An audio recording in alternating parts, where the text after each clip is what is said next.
For me, this is the best and healthy fruit salad recipe. I really like this version of American fruit salad because it's light, merry, and bright, perfect for this season. The dressing is really simple. It's just a mix of lemon or lime juice at naglagay ako dito ng honey or any sweetener of your choice, okay? So use whatever fruit you have available.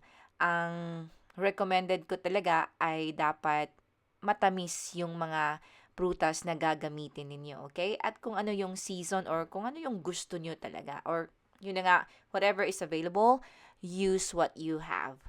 Ha? Ano yun? Anyway, so sa isang bowl, gagawa muna tayo ng dressing. So ito ay gumamit ako ng lime juice, honey, at naglagay rin ako dito ng maple syrup.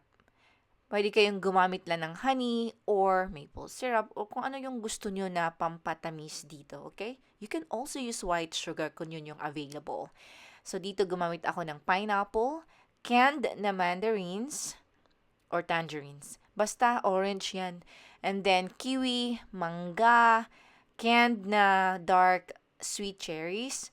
Gumamit rin ako dito ng blueberries kasi meron ako sa freezer, and the strawberries. Yung strawberries ko dito medyo hindi siya matamis pero okay lang. It turned out really good pa rin. At kapag nilagay na natin sa bowl, i-pour in na natin yung dressing na ginawa natin kanina. Alright? And imimix natin ito. As you can see, medyo nag-struggle ako sa pag-mix nito. Kaya eventually ay i-change ko yung aking bowl. Kasi medyo maliit yung bowl na ginagamit ko dito. I like this bowl kasi clear para makita talaga yung prutas. Alright.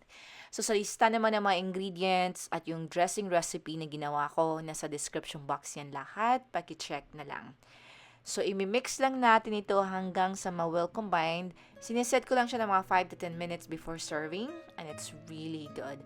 Now, it's sitting in the fridge. At ngayon, meron ako dito while nag-i-edit, kumakain ako nito. Harap.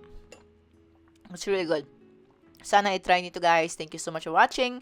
And have a Merry Christmas. Take care.